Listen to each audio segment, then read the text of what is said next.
बड़ी इमारतें आपको दिखेंगी, वह जमीनें तो झारखंडी की हैं, लेकिन इमारतें सब की सब गैर झारखंडी की हैं। इसीलिए अगर आज नीति नहीं बनती है, आज अगर आप लोग नीति के लिए नहीं लड़ते हैं, तो 20 सालों में मैं पूरे दावे के साथ कह सकता हूँ, पूरे साल भर से मैं झारखंड में आंदोलन के लिए भ्रमण कर रहा हूँ, गांव गांव गली गली लगभग 18 जिला, लगभग 125 ब्लॉक में जाने का काम किया हूँ। जो स्थिति सामने है ये यही सामने है कि आने वाले 10 से 15-20 सालों में लगभग 10% झारखंड के लोग शरणार्थी हो जाएंगे। उदाहरण सामने है, आप ही का पूर्व जिला हजारीबाग, जो कभी रामगढ़ हजारीबाग गांव था, बड़का गांव का गोदमपुरा गांव, लोग रात को खाना पीना खा के आराम से सोते हैं, सुबह जब उनकी आंखें खुलती हैं तो उनके दीवारों पर एक पोस्टर चिपका हुआ मिलता है कि फलना एकड़, फलना खाता नंबर, इतना इतना प्लॉट नंबर, इतना से लेकर इतना तक की चौहद्दी की जमीनें प्राइवेट कंपनी लिमिटेड जो अडानी साहब का है देने का चर्चा चल रहा है। यदि आपको दिक्कत है, इतना तारीख तक ऑब्जेक्शन बता दीजिए, नहीं तो अगला दिन जो पोस्टर चिपकेगा कि 3000 प्रति एकड़ आपका जमीन का रेट तय किया गया है। ये पूरे झारखंड का कंडीशन है। ये केवल एक जिला, एक राज्य और एक प्रखंड का नहीं, एक गांव का नहीं, पूरे झारखंड का कंडीशन है। जो जमीनें हमारी है वो उद्योगपतियों को बेचा जा रहा है, और जो नौकरियां हमारी है वो गैर झारखंडियों को बेचा जा रहा है। इसीलिए आज की ये लड़ाई निर्णायक है।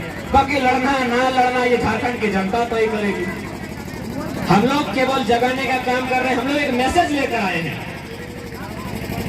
हम और आप कुछ विशेष नहीं है, आपका भी 2 आंख है, मेरा भी 2 आंख है, लेकिन एक कहावत है ना कि पतवा तो पेट में हले मुंह में नहीं वाले, बस हम मुंह से बोल दे रहे हैं कि ये हो रहा है।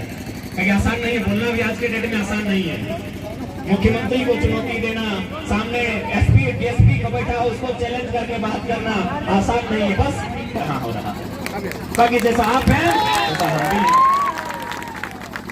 इसलिए आज प्रत्येक नौजवान को इस बात को समझना होगा, जो पढ़ने लिखने वाले छात्र हैं, आज जो यहाँ भाई लोग बहन लोग पुरस्कार जीत कर जाएंगे, आप किसी भी राज्य में चले जाइए, खेल स्पोर्ट्स कोटा के तहत उसके लिए नौकरियों में प्रावधान है, उसको बहुत फैसिलिटियां दी जाती है। लेकिन हमारे राज्य की क्या स्थिति आप देख सकते हैं।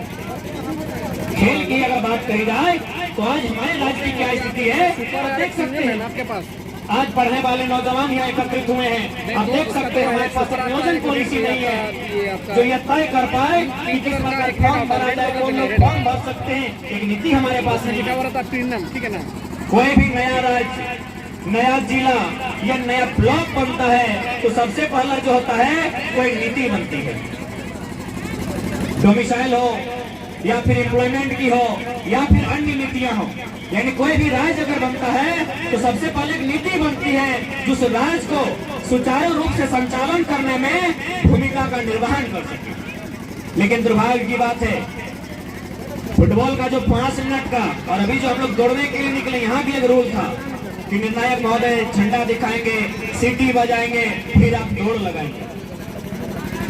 फुटबॉल का जो पेनल्टी का 5 मिनट का खेल होता है उसमें रूल बनता है कि कैसे खेलना है, कैसे गोल करना है, गोलकीपर कहाँ खड़ा होगा। लेकिन कितना दुर्भाग्य का विषय है, लगभग 3.5 करोड़ पॉपुलेशन 79,714 वर्ग किलोमीटर में फैला हुआ झारखंड राज्य बिना नियम का चल रहा है। इसके पास कोई पॉलिसी नहीं है कि इस राज्य के कौन है, इस राज्य की नौकरियों में फॉर्म कौन भरेंगे, कोई पॉलिसी इस राज्य के पास नहीं है। और मेरा मानना है अगर राज्यों के, भारत के तमाम राज्यों की बात करें और तुलनात्मक अध्ययन करें तो हम पाएंगे झारखंड एक लौता राज्य है जिसके पास पॉलिसी है। बाकी सभी राज्यों की अपनी पॉलिसी है। यही आपका गोला प्रखंड के बाद बंगाल आता है, मैडम ममता बनर्जी की सरकार है। क्या आपको वहाँ हवलदार में रखेंगे? नहीं रखेंगे। यहाँ झारखंडी लोग दामाद बना के रखे हैं गैर झारखंडी को। अभी बता दीजिए, यही है ना बंगाल आपके बगल में, चले जाइए, चाहे तो फॉर्म अप्लाई करके दिखाइए। यही हमारी राज्य से सटा हुआ उड़ीसा है, किसी कोने में छत्तीसगढ़ है, किसी कोने में उत्तर प्रदेश है, तो किसी कोने में बिहार है। चले जाइए आप, देखिए क्या बर्ताव होता है आपके साथ। तो भाई जब सभी राज्यों की अपनी अपनी सीमा है, सभी राज्यों की आज की बाबा जी का ढाबा लगे, चला कहे तो कहीं से तो कोई रूल ना है, कोई रेगुलेशन ना है, और तंबू गाड़ दलो और अगला दिन कहो हम झारखंडी लगे। अच्छा कभी गौर किया है आपने कि झारखंड में पॉलिसी क्यों नहीं बन पा रही है? यदि झारखंड में पॉलिसी नहीं बन पा रही है तो ऐसे में तो सवाल खड़ा होता है उन आईएएसओ पर जो भारत देश की सर्वोच्च इम्तिहान को पास करके बैठे हैं कि आप आईएएस गिरी करने आए हैं कि कोयला बालू दारू चोरी करने आए हैं। एक पॉलिसी नहीं बन पाई है, किस बात का डर भाई? आईएएस से तो क्या हुआ? एस का माने सर्विस होता है, सर्विस माने सेवा होता है, और सेवा करने वाला को सेवक कहते हैं, और जो पैसा लेके कहते हैं उसको नौकर कहते हैं। हाँ आप हमारे नौकर हैं, हमारे टैक्स से आपको पेमेंट मिलता है। अब बदलिए अपने अंदर के डर को उखाड़ के बाहर फेंकिए। ये देश राजा का नहीं है, ये देश जनता का है। Of the people, by the people, for the people. डर को बाहर फेंकिए। हमारे डरने की आदत ने, हमारे गिड़गिड़ाने की आदत ने हमारी ये दुर्दशा की है। क्यों नहीं सवाल खड़ा करेंगे? 22 साल के झारखंड में एक पॉलिसी नहीं बना पाए हैं। पॉलिसी बनाने का काम सेक्रेटरीट का होता है, जो मंत्री परिषद होते हैं उनके सलाहकार का काम होता है, और वो काम आईएएस के लोग देखते हैं। हम क्यों नहीं सवाल करेंगे कि आप यहाँ आईएएस बनने आए हैं या कोयला का सेटिंग करने आए हैं? ये तो बताना आपको, और हम तो बता दे रहे हैं। मैडम पूजा सिंघल तो बता दी 25 करोड़ लेके कि क्या करने आए हैं। हम कहाँ बता रहे हैं? हम कहाँ बता रहे हैं? और सब तो साफ साफ कह रहे हैं Pooja Singhal is not single. Single थोड़ी है भाई, हम नहीं कह रहे हैं। भले आज ये लोग पावर में है, सत्ता में है, कलेक्टर के पद में है, एक दिन आएगा सबका बही खाता खुलेगा। और हमारे पास अंदरूनी आंकड़े हैं, जैसे जैसे समय बढ़ेगा और हम अपने आप को थोड़ा सा मजबूत पाएंगे, नाम ले लेके बता देंगे कि किस किस कलेक्टर का, डिप्टी कलेक्टर का दिल्ली में फ्लैट है, और उसका शुरुआत होता है 15 करोड़ से। सारा लिस्ट जमा करके रखे हैं, वेट एंड वॉच। डर नहीं लगता है, एक पैसा डर नहीं लगता है। अरे काहे डरेंगे? सुनील दादा का जयंती है और हम भी सुनील दादा का वंशज हैं। चलो सांसद सुनील महतो झारखंड के इतिहास का एकमात्र एमपी जो गोली खाया है, उसी परिवार से आते हैं। किससे डरेंगे रे? तुम्हारा बाप का है ये झारखंड? हाँ मेरे बाप का है, उनका खून बहा है, किसी से डर नहीं है। वेट एंड वॉच, समय आने दीजिए। उस जिला के कलेक्टर के ऑफिस के बाहर खड़ा के कहा देंगे के कलेक्टर तो कितना कमीशन हो रहे बताओ। समय अगर जिम्मा है सबका हिसाब उसके कलेक्टर ऑफिस के बाहर करेंगे। क्यों नहीं करेंगे? एक पॉलिसी नहीं बन पाई है। यहाँ के स्टूडेंट मुर्गी चंगा बेचकर, खेत खलिहान से धान उपजा कर हजारीबाग में तैयारी करता है, कोई रांची के हॉस्टल में तैयारी करता है, और फिर पॉलिसी नहीं बना पाते हैं।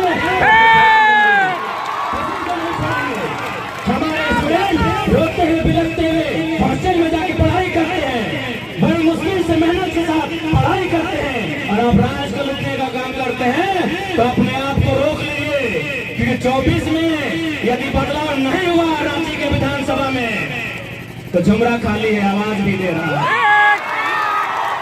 झुमरा खाली है, आवाज भी दे रहा है। और देखिए भारत को बेचने का तैयारी भी। हम भाषण में बहुत सीरियस लेता है मेरा भाषण को।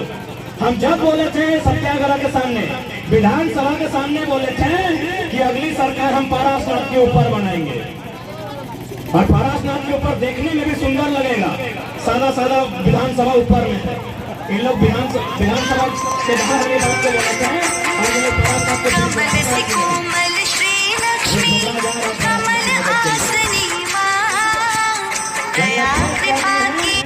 यदि आप ढंग से नीति नियम बनाते हैं तो हम लोग भी किताब कॉपी लेकर आए थे, फिर किताब कॉपी लेकर वापस चले जाएंगे। और नहीं बनाते हैं तो झुमरा आवाज दे रहा। झुमरा में कौन आवाज दे रहा है सभी जानता, बताने की जरूरत नहीं है। झुमरा का क्या इतिहास है, क्या भूगोल है, सबको पता है। और वहाँ अगर सरकार बन गई भैया, और गलती से हम अगर कदम रख दिए तो फिर राज्य में धुआं उठेगा। हमें